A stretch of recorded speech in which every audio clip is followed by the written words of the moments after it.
गुरुरमूर्ति पूजामूलं गुरुर्पदम्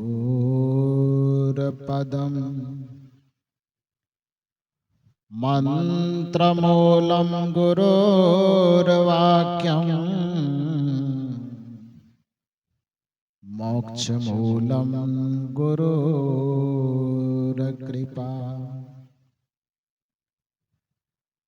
अनेक जन्म संप्राप्तः कर्मबंध विदाहिने आत्मज्ञान प्रदानेन तस्मै श्री गुरुवे नमः। तस्मै श्री गुरुवे नमः। तस्मै श्री गुरुवे नमः।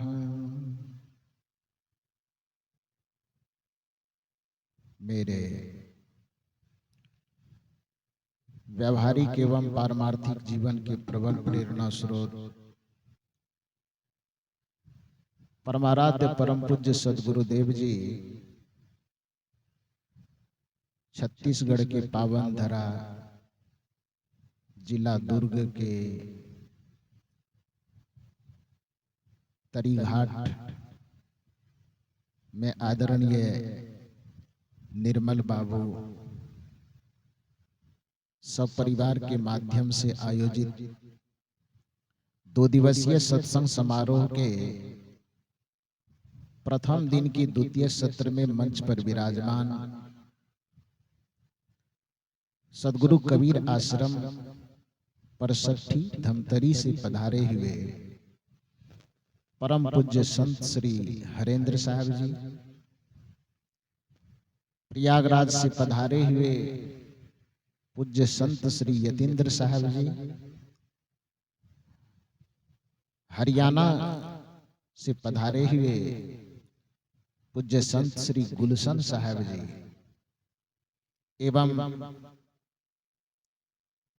हमारे बगल नवागांव सदगुरु कबीर ब्रह्मचारिणी आश्रम से पधारी हुई हमारी साध्वी बहनें, इस परिवर्तक स्थल पर विराजमान अध्यात्म प्रेमी सज्जनों तथा देवियों,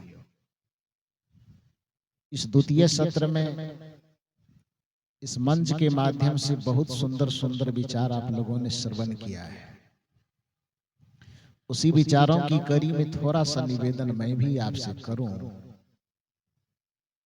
निवेदन, अभी पूज्य श्री हरेंद्र साहब जी एक भजन सुना रहे थे,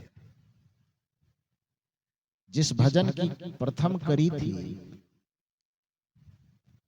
कि महापुरुषों की यह पुकार है, हे मानव आप अपने जीवन का सुधार कर लो।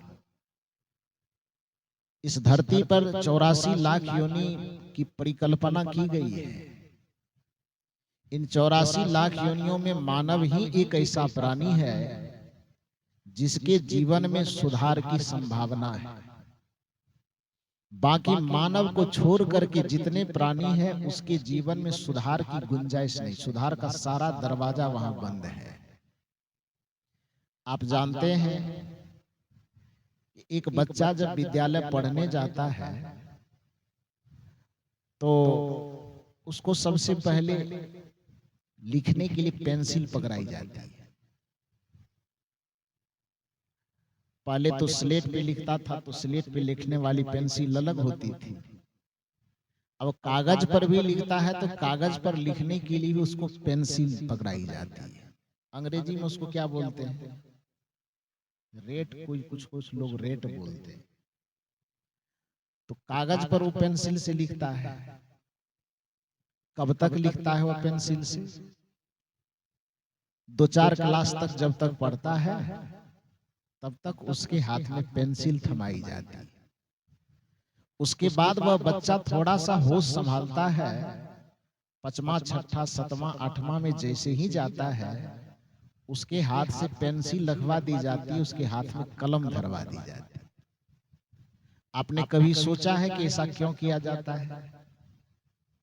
इसका मनोवैज्ञानिक तथ्य क्या है?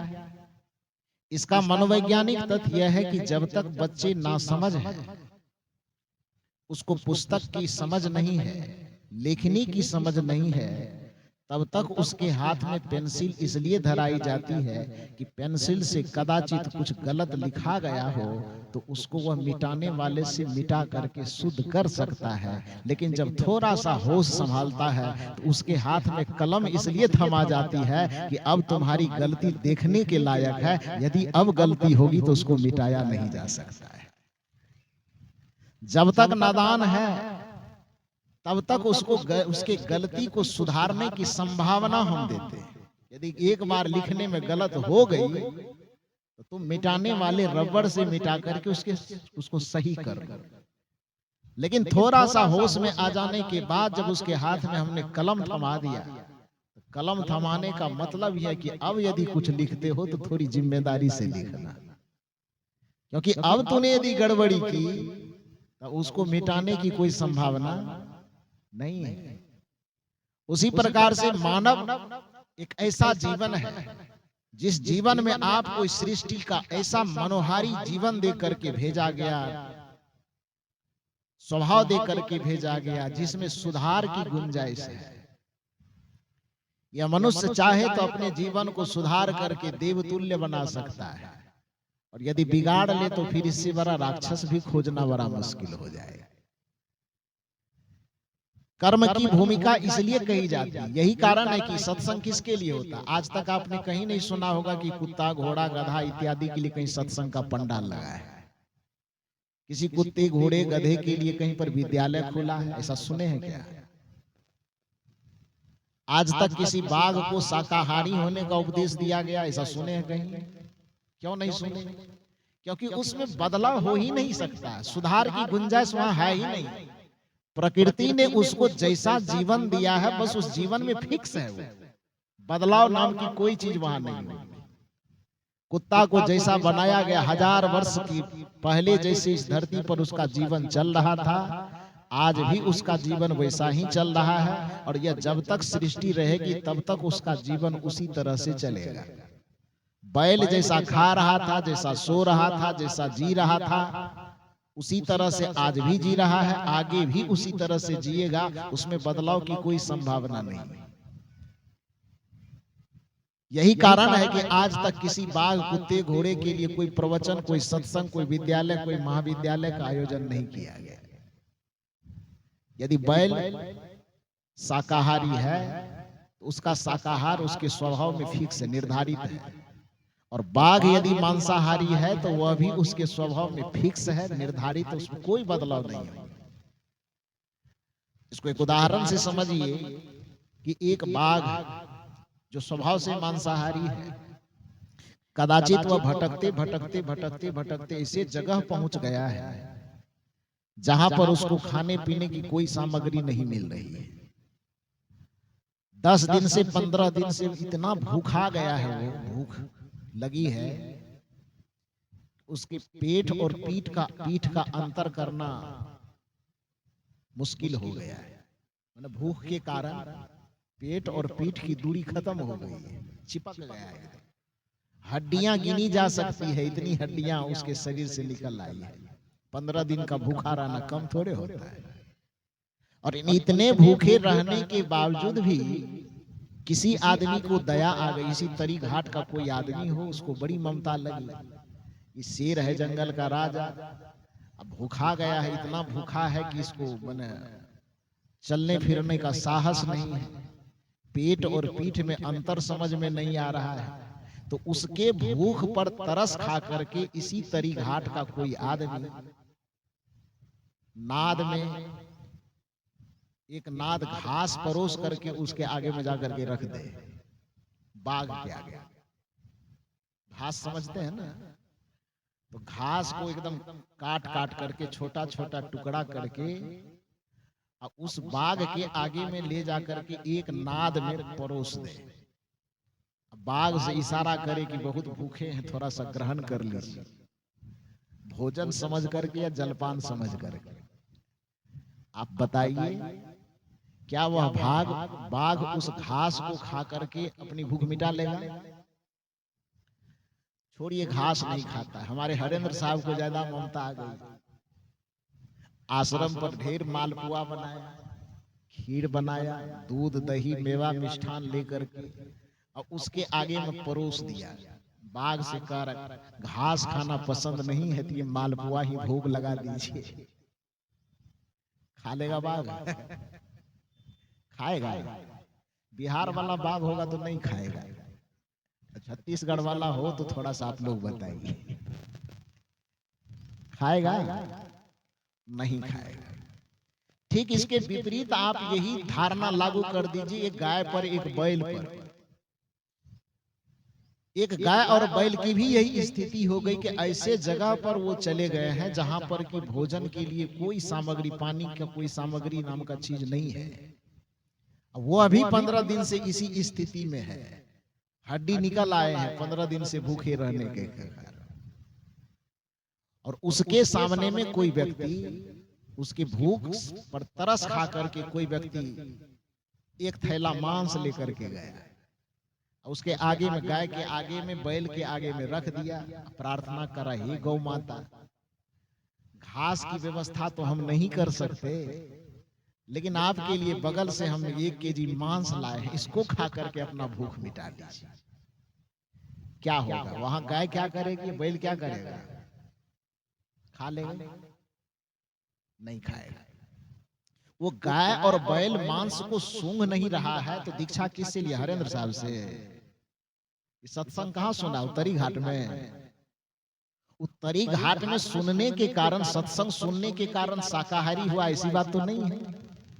और एक बाघ यदि मांसाहारी है तो मांसाहारी किसी कुसंगी के संग में, चक्कर में फंस करके, किसी बिगड़े हुए आदमी के संसर्ग में जाकर के वो बाघ बिगड़ गया है, ऐसी भी बात नहीं है। बाघ न किसी गलत संगति में आकर के बिगड़ा है, और न बैल और गाय किसी सत्संगति में आकर के सुधरा है। यदि बैल और बाघ के स्वभाव में अंतर है, एक स्वभाव से मांसाहारी है, दूसरा स्वभाव से शाकाहारी है, तो प्रकृति के द्वारा वह निर्धारित है, उसमें न तो गिरने की संभावना है न उठने की संभावना है। लेकिन मनुष्य एक ऐसा प्राणी है जिसमें उठने की भी संभावना है और गिरने की भी संभावना है, महान बनने की भी संभावना है और दुरात्मा बनने की भी संभावना है। क्योंकि इसमें गिरने फिसलने की भी संभावना है, इसलिए इस फिसलन से बचाने के लिए हमारे भक्तों को, संतों को मिल करके इस सत्संग का आयोजन बार बार करना पड़ता है कि इतना सजग बना करके मनुष्य को रखा जाए कि उसको भटक करके फिसलने न दिया जाए। इसलिए महापुरुषों को यह पुकार पुकार करके कहना पड़ रहा है कि महापुरुषों की यही है पुकार, हे मानव क्या कर लो? तो अपने जीवन में कर लो सुधार। आपके ही जीवन में सुधार की संभावना है। आप एक ऐसे प्राणी हैं जो अपने जीवन को बिगड़े से बिगड़े स्थिति से पलट करके आप महान बना सकते हैं। सुबह में हमारे पूज्य श्री यतीन्द्र साहब जी बड़े सुंदर सुंदर उदाहरण दे रहे थे। अगली माल का उदाहरण, रत्नाकर का उदाहरण, आम्रपाली का उदाहरण, ये सब तो ऐतिहासिक उदाहरण है, तो जिसके कारण लोगों को समझाने के लिए कहना पड़ता है। नहीं तो हम लोगों से 23 साल साधना मार्ग में गुजरने से हुआ है। 2002 में जब 12 वर्ष की उम्र थी, उस समय में घर छोड़ करके निकले थे, 8वां क्लास में पढ़ते पढ़ते, और सत्संग मंच पर बैठ करके लोगों के बीच में अपनी बात सुनाते सुनाते ये मेरा 23वां वर्ष समाप्त हो रहा है। कितना दिन? 23। इतने दिन के दरमियान में आप कल्पना कीजिए कि कितना रत्नाकर आकर के हम लोगों से मिला होगा, कितना अंगुलीमाल मिला होगा, कितने अमरपाली मिले होंगे, और कितने जुआरी, कितने शराबी, कितने मांसाहारी, कितने लोगों से संपर्क हुआ होगा, और कितने लोग आकर के यहाँ से अपने जीवन को सुधार का फार्मूला लेकर के गए होंगे और अपने जीवन को सुधार के पथ पर लगाए होंगे। इसकी गिनती नहीं की जा सकती, अनगिनत। ये जीवन सुधार का जो केंद्र है वो केवल सत्संग स्थान है। परम पूज्य सदगुरु श्री अभिलाष साहब जी अपने प्रवचनों के दरमियान बारंबार कहा करते थे कि मनुष्य के पास सबसे बड़ी कमजोरी यह है कि वो हर चीज को सुधारने की व्यवस्था तो कर लेता है, लेकिन उसका संस्कार बिगड़ जाए, उसका विचार बिगड़ जाए, उसका व्यवहार बिगड़ जाए, उसकी बुद्धि बिगड़ जाए, तो उसको सुधारने का वह कोई संकल्प नहीं लेता। वरना सुधार तो उसको भी प्रिय है। कैसे? तो पूज्यवर गुरुदेव श्री अभिलाष साहब जी कहा करते थे कि मनुष्य घड़ी पहनता है, घड़ी पहनते पहनते अचानक उस घड़ी में कुछ बिगाड़ आ जाए तो क्या करता है? उसको तोड़ करके फेंक देता है। यहाँ ऐसा विधान है क्या कि घड़ी बिगड़ गई पहनते पहनते तो तोड़ फोड़ करके फेंक देना है? ऐसा किया जाता है? तब क्या करते हैं? उस घड़ी को किसी मैकेनिक के पास ले जाते हैं और उसको ठीक करवाते हैं। कपड़ा खरीद के लाए, पहन रहे हैं, कुछ दिन पहनते पहनते किसी कारण से वह कपड़ा कहीं फट गया तो क्या करते हैं? उसको फेंक देते हैं। तब सिलाई करने वाले जो कारीगर हैं उसके पास ले जाते हैं और दोबारा उसको सिला देते हैं। सिलाई तो सुधार ही है ना। कपड़ा फट करके बिगड़ गया तो दर्जी के पास जाकर के, सिलाई वाले कारीगर के पास जाकर के उसको ठीक कर दिए। ठीक करना ही तो सुधार कहलाता है। चप्पल जूता पहनते पहनते फट गया, उसको ले जाकर के किसी मोची के पास, किसी कारीगर के पास उसको ठीक करवा दिया। शरीर और स्वास्थ्य में बिगाड़ आ गया, सर्दी आ गई, बुखार लग गया, पेट दर्द हो गया, माथा दर्द हो गया, तो इसको सुधरवाने के लिए हॉस्पिटल मेडिकल जाते हैं कि नहीं जाते हैं? तो आदमी के स्वास्थ्य में बिगाड़ आ जाए तो उसको सुधारने के लिए वह तत्पर रहता है। आदमी के कपड़े बिगड़ जाए, फट जाए तो उसको सुधारने के लिए वह तत्पर रहता है। आदमी के हाथ में पहनी हुई घड़ी बिगड़ जाए तो उसको सुधारने के लिए वह तत्पर रहता है। कमर का बेल्ट, पैर का जूता बिगड़ जाए, माथे की टोपी बिगड़ जाए, उसको सुधारने के लिए वह तत्पर रहता है। लेकिन दुर्भाग्य की बात है कि मनुष्य का मन यदि बिगड़ता है, बुद्धि बिगड़ती है, तो उसको सुधारने का यह उपाय नहीं ढूंढता है। यदि मन को सुधार करने का यदि स्थान ढूंढा जाए तो जैसे एक कपड़े को सुधारने का स्थान है दर्जी के पास, स्वास्थ्य में यदि बिगाड़ आ जाए तो उसको सुधारने का एक स्थान है हॉस्पिटल, एक स्थान मेडिकल। यदि आपके और किसी चीज में बिगाड़ आ जाए, आपकी गाड़ी में बिगाड़ आ जाए तो उसका कहीं गैरेज खुला हुआ है।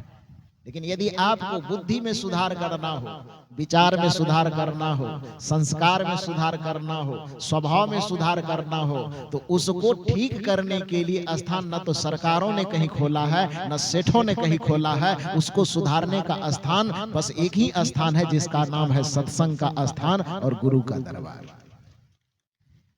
इसलिए कहा जाता है दरबार में सच्चे सदगुरु के दुख दर्द मिटाए जाते हैं। दुनिया का हर एक बिगड़ा हुआ इंसान सत्संग में डुबकी लगा करके पवित्र हो जाता है, सुधर जाता है। साहब बता रहे थे, अभी मैं मंच पर आ रहा था तो आपको गिना रहे थे, व्याकरण पढ़ा रहे थे। ऊंच का उल्टा क्या होगा? उल्टा नीच पूछ रहे थे, नीच का उल्टा क्या होगा? पावन का उल्टा क्या होगा? तो स्वाभाविक बात है, जब कोई पतित होता है तो सत्संग में आकर के पवित्र हो जाता है। जब कोई नीच प्रवृत्ति का व्यक्ति होता है तो सत्संग में आकर के उस सत्प्रवृत्ति से जुड़ जाता है। जब कोई कुसंगी होता है तो सत्संग में आने के साथ उसका रास्ता बदल जाता है, वह सुसंगी हो जाता है, सत्संगी हो जाता है। जब कोई पापी आदमी सत्संग ज्ञान गंगा में आकर के डुबकी लगाता है तो वह पापात्मा बन करके पुण्यात्मा बन करके निकलता है। इसलिए सदगुरु का जो दरबार है, जब पूरी दुनिया से आदमी ठोकर खा जाता है तो सत्संग के दरबार में, गुरु के दरबार में आने पर वह सीने से लगा करके समेट लिया जाता है कि आओ तुम्हें यहाँ सुधार करके तुम्हारा उद्धार कर देंगे। कदाचित कोई भगवान के पास जाता है तो भगवान के पास सुधार की संभावना नहीं होती। कुछ लोगों को लगता है कि हम पाप किए, अपराध किए, भूल किए, चूक किए, भगवान के शरण में जाएंगे, भगवान क्षमा कर देंगे। भगवान की सृष्टि, भगवान की संरचना इस संसार में सुधार के लिए हुआ ही नहीं है। आपको जानना चाहिए, इस बात को समझना चाहिए कि पाप के सुधार के लिए भगवान का अवतरण इस संसार में हुआ ही नहीं है। क्यों? क्योंकि इस पूरे संसार में अवतरण के जो दो कारण बताए गए, अवतरण के दो आधार बताए गए, एक संत का अवतार और एक भगवंत का अवतार बताया गया ना। एक संत का और दूसरा भगवंत का। आपने देखा होगा जब यूपीएससी कोई क्रैक करता है विद्यार्थी, तो वहां से दो प्रकार की धारा निकलती है, एक आईएएस की धारा, एक आईपीएस की धारा। दोनों का रैंक एक ही है, आईएएस आईपीएस। कोई कलेक्टर बनेगा, कोई एसपी बनेगा, तो दोनों का रैंक बराबर होगा कि अलग अलग होगा? बराबर होगा। लेकिन दोनों का जो कार्य विभाग बंटवारा होगा वो अलग अलग होगा। आईएएस का कार्य विभाग होगा पूरे जिला के विकास कार्य को देखना, और आईपीएस का विभाग क्या होगा? पूरा जिला के प्रशासनिक व्यवस्था को संभालना होगा ना। हमारे बिहार प्रदेश में जब सरपंच और मुखिया का चुनाव होता है, जो आपके छत्तीसगढ़ में भी होने वाला है, तो वहां का विधान है सरपंच प्रशासनिक व्यवस्था को देखता है और मुखिया जो है वो विकास व्यवस्था को देखता है। लेकिन यहाँ पर हालांकि एक बार मैं कह दिया था, वहां बिहार से जैसा देख के आया था, तो वही बात मैं यहाँ बोल दिया। बाद में कुछ लोग आकर के कहे साहब यहाँ ऐसा नहीं है। मैंने कहा तब कहा यार सरपंच का मतलब ही है विकास कार्य को देखने वाला, ऐसा ही है ना। सब फंड वंड का बंटवारा सरपंच यहाँ करते हैं, तो यहाँ जो प्रशासन व्यवस्था वाला देखता है, पंचायत वगैरह जो करता है, वो कौन सा पद है? वो पद नहीं होता है, सचिव होता है। नहीं, सचिव तो उसके साथ में सिग्नेचर उसका भी होता है। खैर अलग अलग विधान है, तो उसके उदाहरण को मत समझिए। लेकिन यूपीएससी में आप आईएएस आईपीएस को तो समझ सकते हैं। यदि कोई कलेक्टर है तो उसके जिम्मेदारी कार्य सौंपा जाता है कि पूरे जिले के विकास कार्य को वो देखे। और यदि कोई एसपी है तो रैंक तो उसका वही होगा, लेकिन उसका काम होगा कि वह पूरे जिले के प्रशासनिक व्यवस्था को देखे, न्याय व्यवस्था को देखे। यही न काम है उसका। ठीक उसी प्रकार से इस संसार में सनातन परंपरा में जो अवतरण के दो विधा बनाए गए, वो अवतरण के दो विधा है, एक संत का अवतरण, दूसरा भगवंत का अवतरण। और दोनों अवतरण को अपना अपना कार्य विभाग सौंपा गया। क्या सौंपा गया? संत के अवतरण का हुआ कि संत को कहा कि भाई आपका अवतार इसलिए इस संसार में हो रहा है कि जब जब इस संसार में अधर्म बढ़े, पाप बढ़े, विकार बढ़े, बुराई बढ़े, तो आप इस धरती पर जा जा करके पूरे दुनिया की बुराई का सुधार कर दें, इसलिए संत को इस संसार में भेजा गया। फिर प्रश्न हुआ कि भगवंत तब किस लिए आए भाई? तो कहा जाता है कि भगवंत का अवतरण इसलिए होता है कि जब जब पाप बढ़ जाए, विकार बढ़ जाए, बुराई बढ़ जाए, अवगुण बढ़ जाए, तो भगवंत इस धरातल पर आकर के पापियों का संहार कर देते हैं। अब दो शब्द आपके सामने में आया, सुधार और संहार। सुधार का मतलब क्या होता है? यदि कोई चीज बिगड़ा हुआ है तो बिगड़े हुए चीज को ठीक कर देना, यह सुधार कहलाता है। संहार का मतलब क्या होता है? यदि कोई चीज बिगड़ गया तो बिगड़े हुए चीज को तोड़ ताड़ करके, मड़ोड़ करके खत्म कर देना, मिटा देना, उसको संहार कहा जाता है। यदि आपको ये सुधार और संहार की परिभाषा समझ में नहीं आती तो एक उदाहरण मैं देता हूं। श्री राम भगवंत के अवतार है। सनातन संस्कृति में मान्यता है कि श्री राम भगवंत के अवतार है, श्री कृष्ण भगवंत के अवतार है। तो श्री कृष्ण के सामने में एक बिगड़ा हुआ व्यक्ति कंस चला जाता है, तो कंस के जीवन में कृष्ण कोई सुधार करते हैं कि कृष्ण का संहार करते हैं? थोड़ा जोर से बोलिए। मैंने पहले कहा था सुबह में ही कि मेरा कुछ सवाल होगा, उसका जवाब आपको देना होगा, और जवाब देते चलिए बढ़िया से। ये कृष्ण जी यहाँ पर सनातन परंपरा में भगवंत के अवतार है ना, माने जाते हैं ना। श्री कृष्ण के सामने में इस दुनिया में बहुत बिगड़ा हुआ आदमी जो उसके जमाने में था, उसका नाम था कंस।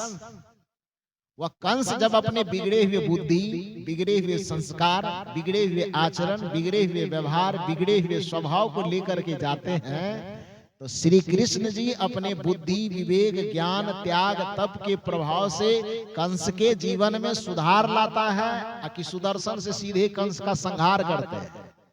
थोड़ा जोर से बोलिए ना। प्रवचन हम नहीं करेंगे, आपका कर्जा नहीं खाए हैं। जो मैं बोल रहा हूं उसको बढ़िया से आप लोग जवाब दीजिए। श्री कृष्ण ने कंस का सुधार किया कि संहार किया? संहार किया। राम जी के सामने में रावण चले आते हैं, स्वभाव से, संस्कार से, विचार से, व्यवहार से बेचारा बिगड़ा हुआ है। तो श्री राम जी ने अपने ज्ञान से, विचार से, संस्कार से, प्रवचन से, उपदेश से रावण के जीवन में सुधार लाया कि गला काट करके रावण का वृंदावन बिहारी लाल की जय। क्या किया? सुधार किया कि संहार? संहार। क्यों किया संहार? क्योंकि भगवान के पास सुधार का ऑप्शन नहीं है। जो भी भगवान है, हिरण्याकश्यप के पास कौन पहुंच गए? नरसिंह भगवान पहुंच गए। हिरण्याकश्यप का सुधार कर दिया कि पेट फाड़ करके संहार कर दिया? क्या किया? संहार किया। राम के सामने में रावण आएंगे, उसमें सुधार नहीं ला सकेंगे, वो संहार करेंगे। कृष्ण के सामने कंस आएंगे, कंस का सुधार वह नहीं कर सकेंगे, कंस का संहार करेंगे। नरसिंह के पास में हिरण्याकश्यप आएंगे, उसके विचारों में वह सुधार नहीं करेंगे बल्कि उसका संहार करेंगे। और दूसरे तरफ यदि भगवंत का अवतार संहार करता है, यानी मार देता है, खत्म ही कर देता है, और दूसरे तरफ यदि संत अवतार के रूप में आते हैं, यदि बुद्ध के सामने में उंगलीमाल जाता है, तो बुद्ध ने उंगलीमाल का संहार किया कि सुधार किया? क्या किया? सुधार किया। सप्तऋषि मंडली के पास में यदि रत्नाकर जाता है, तो रत्नाकर का संहार होता है कि सुधार होता है? क्या होता है? सुधार होता है। ऑप्शन कौन वाला सही है, सुधार वाला कि संहार वाला? यदि आपके जीवन में कोई बुराई हो, कोई अवगुण हो, कोई पाप हो, कोई विकार हो, कोई भूल हो, कोई चूक हो, कोई बुराई हो, तो आप यह बताइए कि आप अपने जीवन के लिए या अपने लिए कौन सा ऑप्शन चुनेंगे, सुधार वाला कि संहार वाला? तो सुधार के लिए जाना किसके पास चाहिए? संत के पास कि मंदिर के पास? जाते किधर है आप? तो वहां पर क्या होगा? सुधार का ऑप्शन है वहां? वहां सुधार का ऑप्शन नहीं है। भगवंत का अवतार इस संसार में सुधार के लिए नहीं होता, भगवंत का अवतार इस संसार में संहार के लिए होता है। और यदि कदाचित हमारे जीवन में कोई भूल है, कोई चूक है, कोई अपराध है, कोई विकार है, कोई अज्ञानता है, कोई नादानी है, कोई पाप है, तो यदि हम सीधे मंदिर के तरफ दौड़ लगाते हैं और सत्संग की अवहेलना करते हैं, भगवान की मूर्ति के सामने हम जाकर के सर झुकाते हैं, किंतु संत के शरण में आना हम पसंद नहीं करते हैं, तो उस व्यक्ति को याद रखना चाहिए कि भगवान के पास सुधार का कोई ऑप्शन नहीं है, वहां पर सीधे संहार का ऑप्शन है। और संतों और गुरुजनों के पास सुधार का ऑप्शन है। इसलिए यदि अपने जीवन के विकारों का सुधार करना चाहते हैं, तो आपको सत्संग से प्रेम करना चाहिए, संत के चरण से प्रेम करना चाहिए, संत के शरण में आना चाहिए।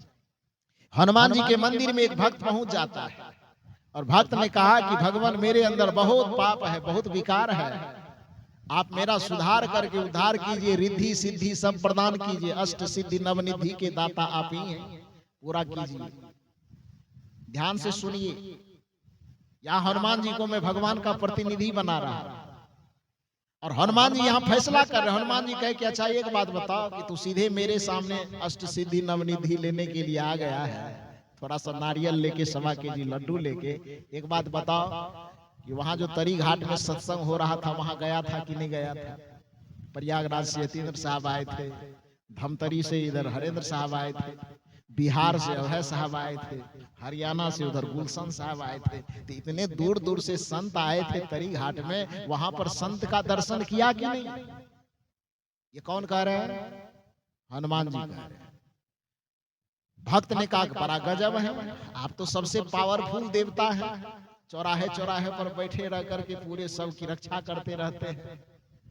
तो आपके जैसे पावरफुल बल और बुद्धि के देवता होने के बावजूद भी जब हम आपके शरणागत हैं तो हमको सत्संग में जाने की क्या आवश्यकता है, हमको संत के पास जाने की क्या आवश्यकता है।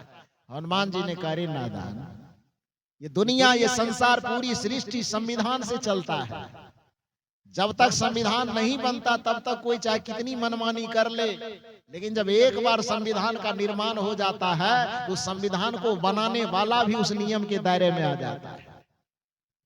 जब तक मेरे नाम का कोई संविधान न बना होगा तब तक पता नहीं क्या हुआ होगा, वो मैं नहीं जानता, लेकिन जब से मेरे नाम का संविधान बना है मुझे भी उस संविधान के दायरे में जीवन चलाना पड़ता है। जो भक्त गया था मंदिर में थोड़ा अचंभा रह गया, उन्होंने कहा हनुमान जी ये तो पहली बार मैं सुन रहा हूं कि भगवान का भी कोई संविधान होता है। हनुमान जी ने कहा बिल्कुल होता है। राम जी का संविधान रामायण है, कृष्ण जी का संविधान गीता और श्रीमद् भागवत है, कबीर साहब का संविधान बीजक है कि नहीं है, ईसा मसीह का संविधान बाइबिल है, तो हजरत मोहम्मद इस्लाम का संविधान, हजरत मोहम्मद साहब का संविधान कुरान है कि नहीं। सनातन संस्कृति में चलने वाले अपने संविधान वेद को मानते हैं कि नहीं मानते हैं। तो हनुमान जी ने कहा कि सभी संस्कृति में जीने वालों का अपना अपना एक संविधान होता है, धार्मिक विधान होता है। तो तुम मेरे मंदिर में आए हो तो मेरा भी तो कोई संविधान है। भक्त ने कहा मेरा माथा चकरा गया, मैं कुछ समझ नहीं रहा हनुमान जी, आप बताइए आपका कौन सा संविधान है। हनुमान जी ने कहा मेरा संविधान है छोटा सा हनुमान चालीसा। कौन सा संविधान? हनुमान चालीसा, वो मेरा संविधान है। और जब से वह संविधान बना उस संविधान के अनुसार मुझे भी कार्य करना पड़ता है। तो कहा वो संविधान क्या कहता है प्रभु आप समझाइए। हनुमान जी ने कहा कभी पढ़े हो कि नहीं पढ़े? आप लोगों से मैं पूछ रहा हूं, कभी हनुमान चालीसा पढ़े हैं? नहीं पढ़े? पढ़े हैं। कुछ लोग कहते हैं पढ़े हैं, कुछ लोग कह रहे हैं नहीं पढ़े। अच्छा पढ़े नहीं तो कम से कम चौक चौराहे पर लाउड स्पीकर में जब बजता है हनुमान चालीसा तो सुने हैं कि नहीं सुने हैं? सुने हैं, कुछ पंक्ति तो याद होगी। 40 चौपाई की होती है वो, इसलिए तो उसको चालीसा कहा जाता है। पूरे कभी याद हो कि ना हो, लेकिन उसकी पहली पंक्ति आपने सुना है उसको, कभी उस पर विचार किए हैं? यदि उस पहली पंक्ति को सुने होते बढ़िया से और उस पर विचार कर लिए होते तो फिर संत और गुरुजनों की अवहेलना करने की आवश्यकता नहीं पड़ती। चाहे कितना भी मंदिर जाते रहते फिर भी सत्संग से आपको प्रेम रहता है। और यदि आपने उस पर सुन करके विचार नहीं किया तो आज मैं सुना रहा हूं, इसको बढ़िया से सुनिए। हनुमान जी ने कहा कि मेरे संविधान को कभी नहीं पढ़े हो। भक्त ने कहा पढ़े हैं लेकिन ध्यान नहीं दिए आप कहना क्या चाहते हैं। हनुमान जी ने कहा मेरे संविधान की पहली पंक्ति सुनो, श्री गुरु चरण सरोज रज निज मन मुकुर सुधार, वरनौ रघुवर विमल जसो जोदायकु फल चार, बुद्धिहीन तनु जानिके सुमिरो पवन कुमार, बल बुद्धि विद्या देहु मोहि हरहु कलेश विकार। यह हनुमान चालीसा की पंक्ति है कि नहीं? इसको किसी कबीरपंथी ने लिखा है, इसको कबीर साहब ने लिखा है, इसको हनुमान जी का कोई भक्त होगा गोस्वामी तुलसीदास जी के नाम से प्रचलित है। किसने लिखा किसी को पता नहीं, लेकिन नाम है कि गोस्वामी जी ने लिखा। मान लो कि गोस्वामी जी नहीं लिखा होगा तो आप इस पंक्ति को देखें कि इस पंक्ति में क्या लिखा गया। श्री गुरु चरण सरोज रज, वर्णन किसका है? हनुमान चालीसा का जो वर्णन है वो किसके लिए है? हनुमान जी के लिए। लेकिन उसमें पहली वंदना जो लिखी गई है वो किसकी लिखी गई है? हनुमान जी की कि गुरु भगवान की? आए और हम शनिवार शनिवार हनुमान जी के मंदिर पहुंच जाते, सत्संग से हमको क्या लेना देना है। हनुमान जी के भक्त ये है, भूत पिशाच निकट नहीं आवे, महावीर जब नाम सुनावे। ये महात्मा लोगों को कौन गिनता है?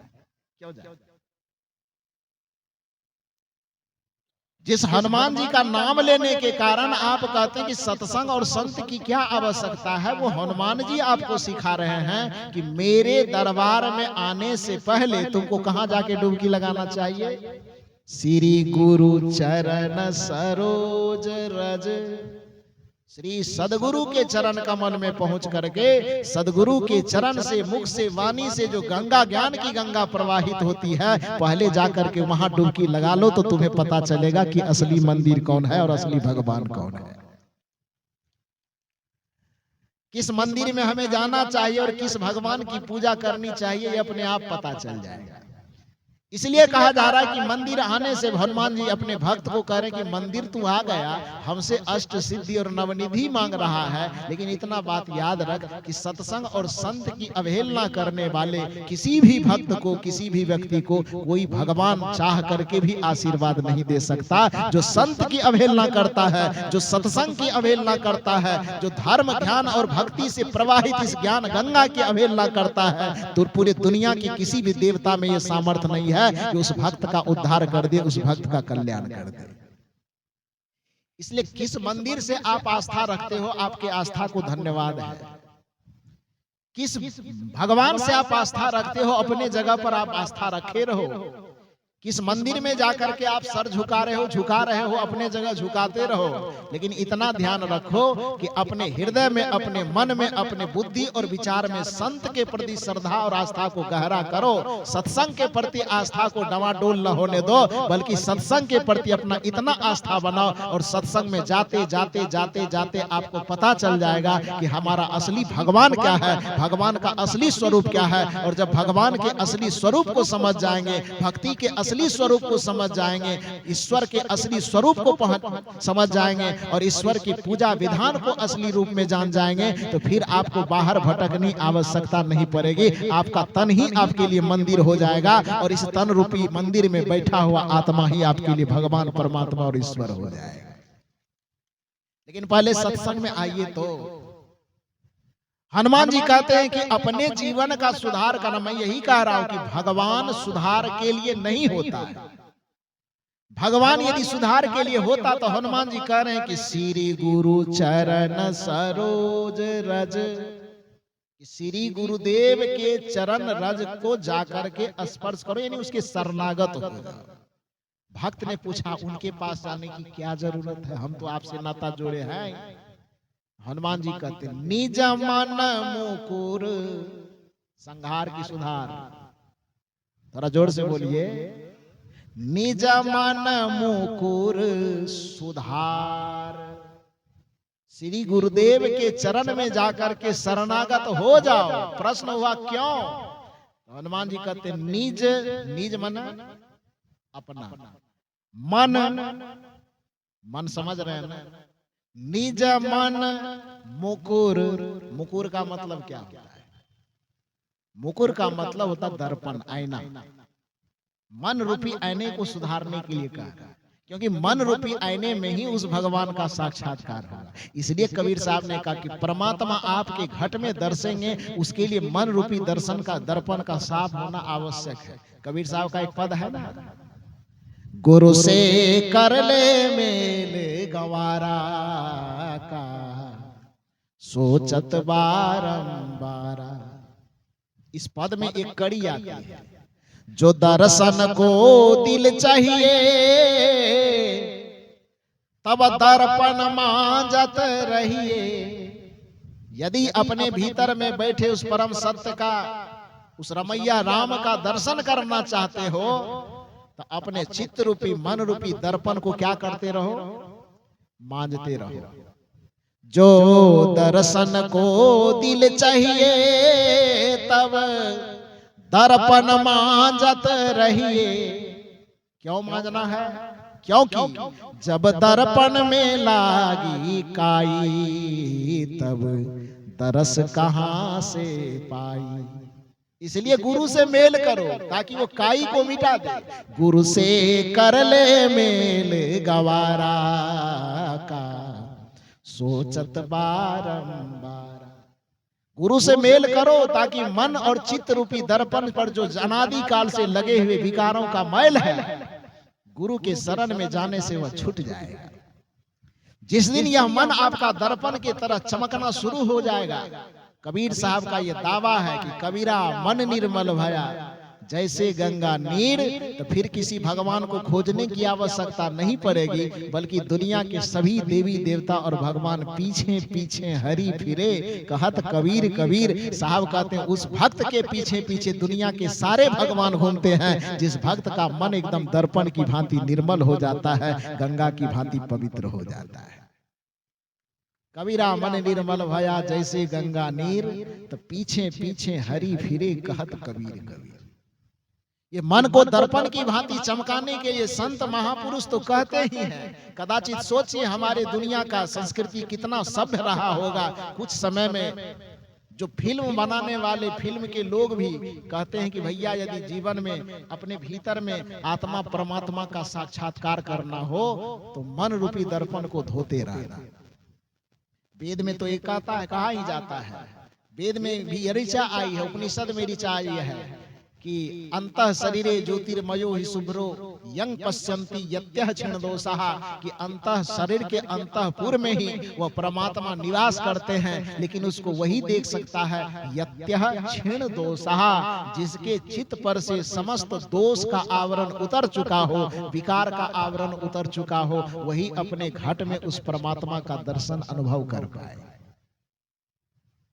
यह बात कबीर साहब कह रहे हैं, यह बात और महापुरुष कह रहे हैं, लेकिन हमारे भारतीय संस्कृति का कितना परंपरा प्रगाढ़ रहा होगा, कितना धनी रहा होगा कि एक जमाने में फिल्म बनाने वाले, फिल्म दुनिया के लोग, हालांकि फिल्म का काम अलग है, उसका विभाग, विषय, भोग, राग, रंग, दुनिया ये सब चित्रित करना है, लेकिन सोचिए कि कितना उद्गार रहा होगा वो फिल्म बनाने वालों के अंदर कि फिल्म के गाना में भी इस चीज को पिरोया है। वो गाना शायद आप लोगों को याद हो, मैं गुनगुनाऊं तो आपको याद हो जाए। तोरा मन दर्पण कहलाए। सुने इसको, गाना समझ के सुने कि भजन समझ कर? क्या समझ करके सुने हैं? भजन समझ कर। हम भी बहुत दिन तक भजन ही समझते रहे, बाद में पता चला ये तो फिल्म का गाना है। तोरा मन दर्पण कहलाए, भले बुरे सारे कर्मों को, भले बुरे सारे कर्मों को देखे और दिखावे, तोरा मन दर्पण कहलावे। और यदि यह मन सचमुच में दर्पण की भांति चमकने लगे तो फिर होगा क्या? मन ही देवता, मन ही ईश्वर, मन से बड़ा न को। लेकिन शर्त यह है कि दर्पण की तरह चमकना चाहिए, और ये दर्पण की तरह चमकेगा कहाँ? मंदिर में, तब प्रयागराज में। कहाँ चमकेगा? श्री गुरु चरण सरोज रज, निज मन मुकुर सुधार। गुरुदेव के चरण कमल में अपने मन को दृढ़ता पूर्वक जोड़ देने से, बांध देने से आपका मन दर्पण की भांति चमकने लगेगा। और जिस दिन मन दर्पण की भांति चमकने लगे, सुनिए, मन ही देवता, मन ही ईश्वर, मन से बड़ा न को। मन उजियारा जब जब होवे, जग उजियारा हो। जग से चाहे भाग ले कोई, मन से भाग न पाए, तोरा मन दर्पण कहलाए। भले बुरे सारे कर्मों को, भले बुरे सारे कर्मों को देखे और दिखावे, तोरा मन दर्पण कहलावे। ये प्रत्येक व्यक्ति की जिम्मेदारी है कि जब तक उसके पास जीवन है, जब तक उसके पास जवानी है, जीवन और जवानी रहते रहते हमारे संत और गुरुजनों की पुकार को सुने और अपने जीवन का सुधार करे, क्योंकि जो अपने जीवन और जवानी का सुधार करता है सच्चे अर्थ में वही अपने जीवन का उद्धार करता है। जो अपने जीवन का सुधार करता है सच्चे अर्थ में वही भवसागर से पार होता है, क्योंकि जीवन का सुधार ही हमारे उद्धार की पहली सीढ़ी है। कोई व्यक्ति अपने मन का सुधार न करे और भगवान की कृपा से उद्धार होना मान ले तो भरम में फंसा हुआ है। कोई व्यक्ति अपने जीवन का सुधार न करे, मन का सुधार न करे, वाणी का सुधार न करे और किसी पंडित के मंत्र जप देने से वह वैकुंठ पार होना समझ ले, भवसागर पार हो जाना समझ ले, तो इसी को कबीर साहब की दृष्टि में भ्रम कहा जाता है। यदि आप किसी मंत्र से, किसी जंत्र से, किसी तंत्र से, कोई पूजा से, कोई पाठ से, कोई अंगूठी पहनने से, कोई ताबीज पहनने से अपना उद्धार होना मानते हैं तो केवल और केवल उसमें आपका आर्थिक, मानसिक, वैचारिक शोषण हो रहा है, उससे उद्धार नहीं होता है। क्योंकि उद्धार का रास्ता जब भी खुलता है तो सुधार के दरवाजे से ही खुलता है। जो सुधार के दरवाजे में प्रवेश करता है वही उद्धार के भवन तक पहुंच पाता है। यही उद्धार का फार्मूला है। इसलिए कहा जाता है कि श्री गुरु चरण सरोज रज निज मन मुकुर सुधार, वरनौ रघुवर विमल जसु जो दायक फल। कि गुरुदेव के चरण कमल से होकर के गुजरने पर ही हमें 4 फल की प्राप्ति होती है। और 4 फल क्या क्या है? दिन में भी मैंने जोराया था आपको टमाटर, तब क्या जोराए थे? कद्दू भी जोराए थे। 4 फल में क्या क्या जोराए थे? अर्थ, धर्म, काम और मोक्ष। ये चारों फल की प्राप्ति जो मानव जीवन का परम लक्ष्य है, परम उद्देश्य है, वो परम उद्देश्य की प्राप्ति जहां पर होगी, इसी पूरे हनुमान चालीसा भी पढ़ने की जरूरत नहीं है, बस एक पंक्ति काफी है। उतने को संभार लीजिए तो जीवन संभल जाए। कुछ लोग कहते हैं कि कबीर साहब तो सब देवी देवता इधर उधर छोड़ छाड़ देता, कहाँ छोड़े? कबीर साहब या हनुमान जी दोनों एक साथ मिले हुए हैं कि अलग अलग बात कर रहे हैं? दोनों की बातें, दोनों का संदेश एक जैसा है कि अलग अलग? अरे हनुमान चालीसा में पढ़ता हूं तो कभी कभी मुझे लगता है, संदेह होता है कि हनुमान जी भी कबीर साहब से जाके न दीक्षा ले लिए। हाँ जी, लोग कहते हैं कि भगवान आदमी को आलसी बनाता है। कबीर साहब ने पुरुषार्थवाद का संकेत दिया कि करो बहिया बल आपनी छार बिरानी आस, जाके आंगन नदी बहे सोकस मरे पियासी। पुरुषार्थवाद का सबसे बड़ा प्रेरणा स्तंभ है कि नहीं? ये प्रेरणा वाक्य है ना ये, करो बहिया बल आपनी छाड़ बिरानी आस, जाके आंगन नदी बहे सोकस मरे पियास। ये भगवानवाद का समर्थन है कि पुरुषार्थवाद का? पुरुषार्थवाद का है ना। हनुमान जी से थोड़ा सा टॉपिक ले लीजिए। हनुमान जी कहते हैं कि यदि अपना कल्याण करना है, भौतिक आध्यात्मिक उन्नति करना है, तो किसी भगवान के भरोसे मत बैठना। तब क्या करना? आपन तेज संहारो आपे, तीनों लोक हाँकते कांपे। ये आपको भगवानवाद वाला फॉर्मूला झलकता है कि पुरुषार्थवाद वाला? क्योंकि ये पंक्ति क्या कर विचार किए नहीं ना है आप, केवल आंख मूंद करके बेलपत्तर चढ़ाते आए हैं, अगरबत्ती झुलाते आए हैं, दिया जलाते हैं। विचार करेंगे तो सारा सूत्र वहां भरा पड़ा है। हनुमान जी कहते हैं कि आपन तेज, आपन मन क्या होता है? आपन मन अपना, तेज मन, तेज का मतलब इंद्रियों से प्रवाहित होने वाली शक्ति, इंद्रियों से प्रवाहित होने वाली एनर्जी।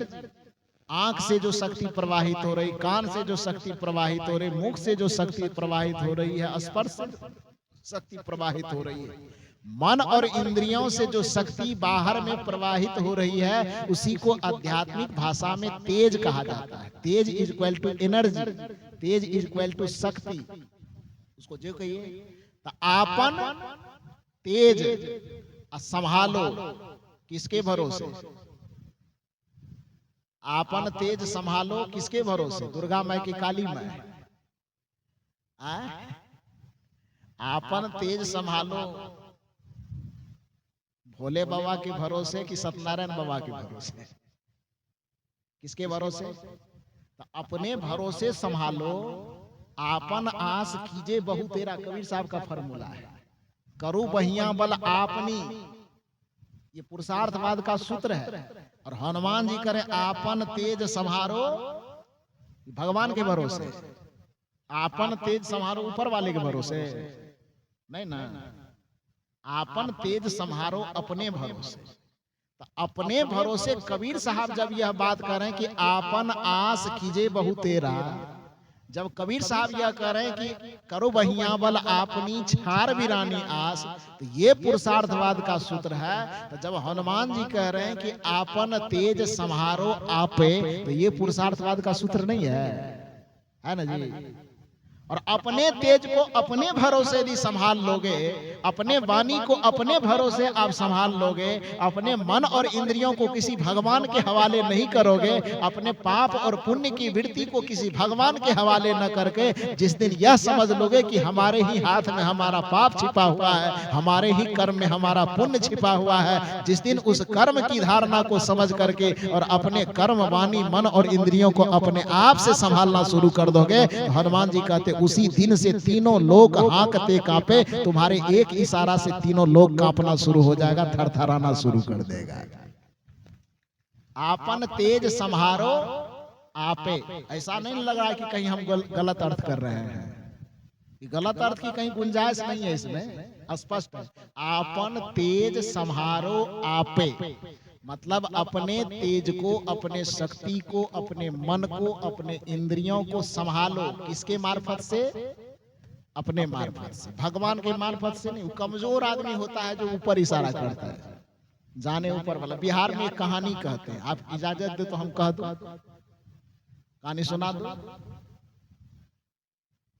कहा जाता है कि एक बार एक गांव में नाच की व्यवस्था हुई। नाच समझते हैं ना, नाच तमाशा रात में लोग उधर करते हैं, इधर भी शायद होता है।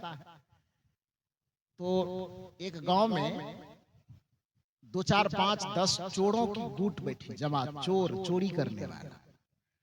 और चोरी करने वाले लोगों ने आपस में विचार किया कि भाई ऐसा है कि आजकल अपना धंधा थोड़ा मंदा पड़ गया है, तो इस चोरी को थोड़ा सा बढ़ावा कैसे मिले। क्योंकि अपना अपना जुगाड़, अपनी अपनी व्यवस्था तो सब करता है ना।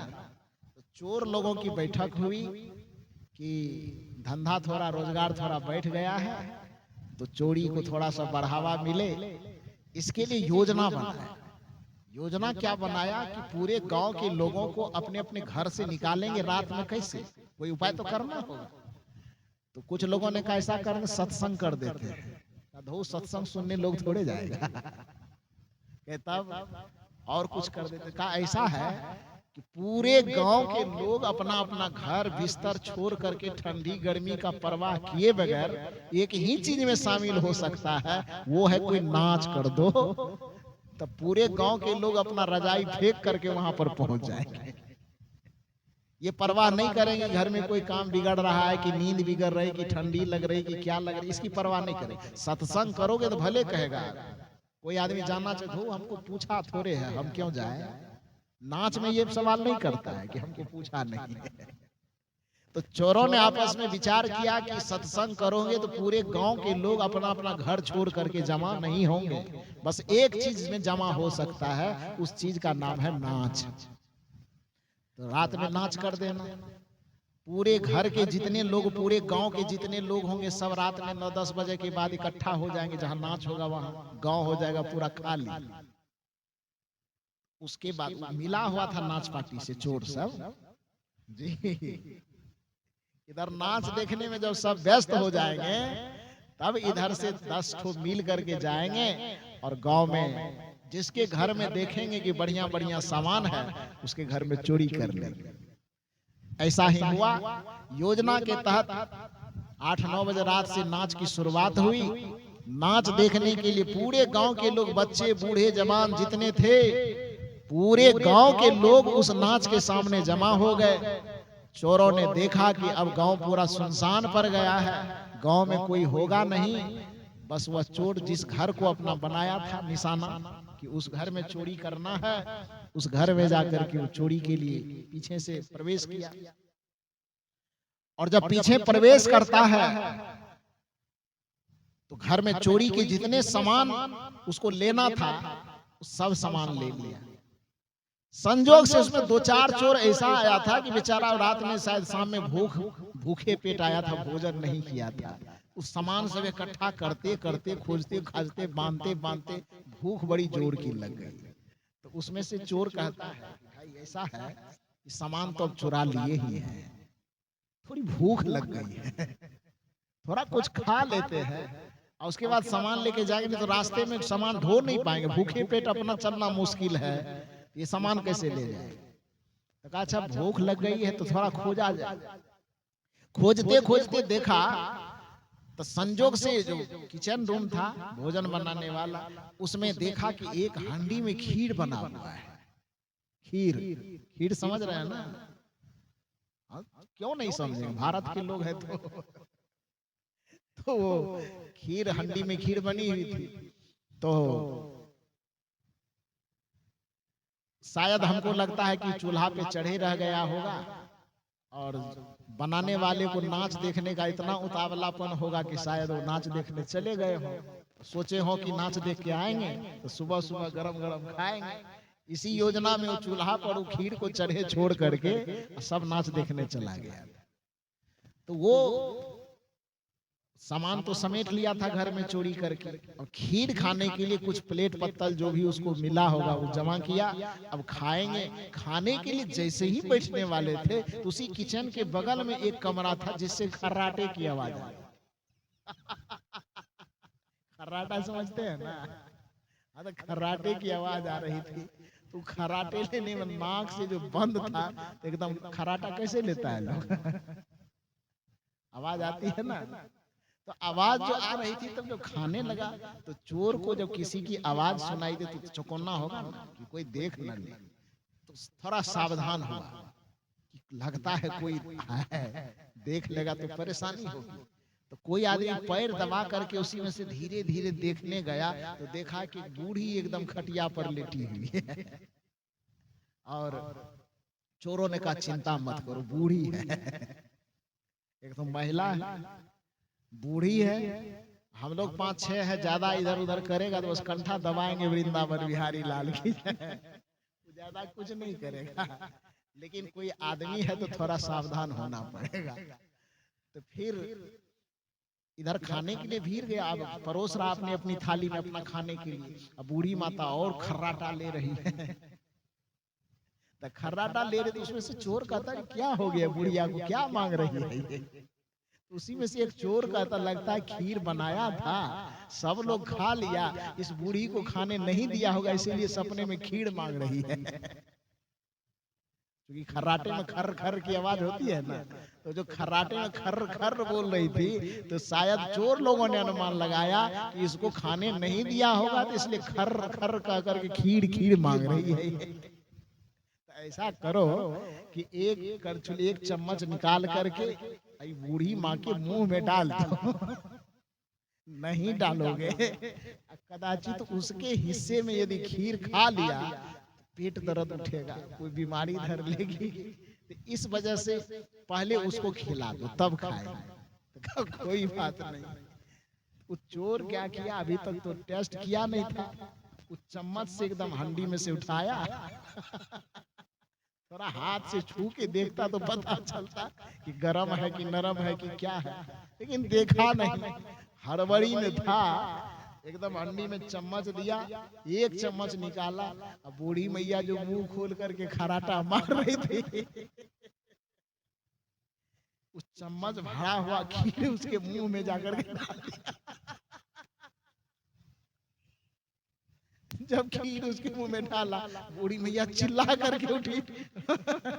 जो भी उसको माँ बाप जो पुकारना हो एकदम बेतहाशा होकर के पुकारना शुरू की। गरम गरम पूरा मुंह जो पक गया था, इतनी जोर से चिल्लाई, इतनी जोर से आवाज लगाई कि कोई एक आध आदमी सड़क पे जा रहा होगा नाच ही देखने, वो सुन लिया, हल्ला किया, बस नाच देखना छोड़ करके बहुत सारे आदमी दौड़े दौड़े उधर से। चोरों ने कहा तो बड़ा मुसीबत आ गया, बुढ़िया सबको फंसा दिया।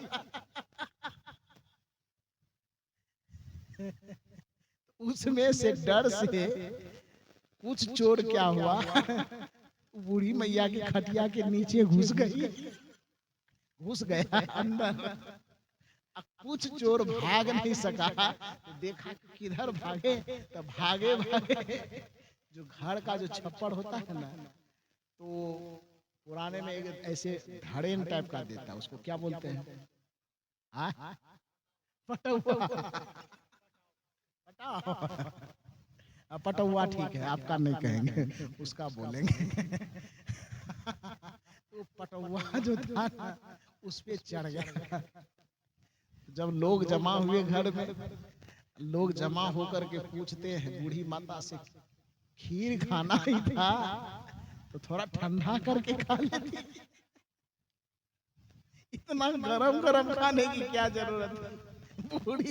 बूढ़ी माँ के बाबू हम कुछ नहीं जानते, हम खीर खा नहीं रहे थे। अच्छा, खा नहीं रहे थे तो मुंह में कैसे आया? हम कुछ नहीं जानते, जाने ऊपर वाला। आप लोग भी कहते हैं ना, कुछ समझ में नहीं आता है तो क्या कहते हैं? ऊपर वाला जाने। तो बूढ़ी माता भी बार बार कहेगी, बेटा हम कुछ नहीं जानते, हम खा भी नहीं रहे थे, ये खीर मेरे मुंह तक कैसे आई मुझे कुछ पता नहीं, जाने ऊपर वाला। लोग कहे, अरे अपने मुंह में कैसे से चला जाएगा, कुछ तो की होगी, आखिर खीर यहाँ कैसे आ गया? तू लाई होगी तब नहीं आया होगा, वो हंडी में से वहां किचन में से उठ के यहाँ कैसे आ जाएगा तुम्हारे बेड के पास? कि बेटा मैं कह रहा हूं, मैं कुछ नहीं जाने ऊपर वाला। लोग घेरे हुए थे, अपने अपने तरफ से अलग अलग तरीके से पूछ रहे थे। अब बूढ़ी मैया कोई जवाब न दे, बस हर एक बात का एक ही जवाब, बेटा हम कुछ नहीं जाने ऊपर वाला। तो बार बार जो ऊपर वाला करे, तो 4 ठो पलंग के नीचे में था, 4 ठो पटवा पर था, ऊपर में था। तो बार बार जो बूढ़ी मैया ऊपर वाला करे, ऊपर वाला को बड़ा गुस्सा उठा। उन्होंने वहीं से चिल्ला करके कहा, है बूढ़ी मैया चुप, सारी बात ऊपर वाला जाने, नीचे वाला खटिया के नीचे वाला कुछ न जाने।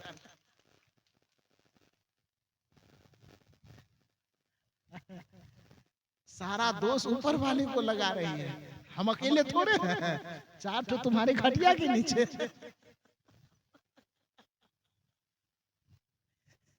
सारी जिम्मेदारी ऊपर वाले को मत दो, कुछ जिम्मेदारी नीचे वाले को भी दो। तो हनुमान जी यहाँ पर आपन तेज संहारो आपे, ये जिम्मेदारी ऊपर वाला को दिया कि भीतर वाले को दिया? यदि अपने तेज को खुद संभालना है तो खुद बाहर में है कि खुद भीतर में है? तो सारी जिम्मेदारी ऊपर ही वाला लेगा, पटावा वाला कि खुद खटिया के नीचे वाला भी लेगा? आपन तेज संभारो आपे, तीनों लोक हाँकते कांपे। जिस दिन हम भाग के ऊपर में कोई जिम्मेदारी नहीं थोपेंगे, भगवान के ऊपर कोई जिम्मेदारी नहीं थोपेंगे, ऊपर वाले के ऊपर कोई जिम्मेदारी नहीं थोपेंगे, बल्कि हनुमान जी के अनुसार आपन तेज संहारो आपे को समझ लेंगे। कबीर साहब की भाषा में आपन आस कीजिए बहुतेरा के भाव को समझ लेंगे। करो बहिया बल आपनी छार बिड़ानी आस के भाव को समझ लेंगे। उस दिन अपने सुधार की और उद्धार की जिम्मेदारी दूसरे के माथे पर न फेंक करके अपनी जिम्मेदारी पर उस सुधार को ले आएंगे। और जो संत महापुरुष सत्संग मंच लगा करके गली गली में दुनिया वालों को बताते फिरते हैं कि संत महापुरुष कह रहे हैं पुकार, हे मानव अपने जीवन का कर लो सुधार, अपने जीवन का सुधार करो तभी आपका उद्धार संभव है। क्योंकि मानव जीवन आप पाए हो, आप सुधार की भूमिका पर हो। कदाचित मनुष्य जीवन से हट करके पशु पक्षी की श्रेणी में चले गए तो वहां सुधार की कोई गुंजाइश नहीं है। एक उदाहरण से मैंने समझाया कि एक छोटा सा बच्चा जब पढ़ने के लिए विद्यालय में प्रवेश करता है तो उसके हाथ में पेंसिल थमाई जाती है, और उसके बाद वही बच्चा जब 2-4-5 साल विद्यालय में पढ़ लेता है उसके हाथ से पेंसिल ले ली जाती है और हाथ में कलम थमा दी जाती है। बच्चा वही है, लेकिन उसके साथ दो तरह का व्यवहार हुआ। क्यों? जब तक वह बच्चा नादान था, नासमझ था, तब तक उसके हाथ में पेंसिल दी गई और एक हाथ में उसको मिटाने वाला रबड़ दिया गया। क्यों दिया गया? क्योंकि उस बच्चे के साथ यह उसका मनोवैज्ञानिक तथ्य यही है कि उस बच्चे से यह कहा गया कि अभी तुम नादान हो, इसलिए तुम्हारी गलती को मिटाई जा सकती है, ये संभावना के साथ में तुम्हें पढ़ने दे रहा हूं। लेकिन बाद में जब वही बच्चा समझदार हो जाता है, उसके हाथ से मिटाने वाला रबड़ छीन लिया जाता है, उसके हाथ से पेंसिल हटा दी जाती है, उसके हाथ में कलम थमा दी जाती है, जिसका भाव यह होता है कि अब तुम जिम्मेदारी के साथ लिखना, क्योंकि अब तुम्हारी गलती को मिटाया नहीं जा सकता।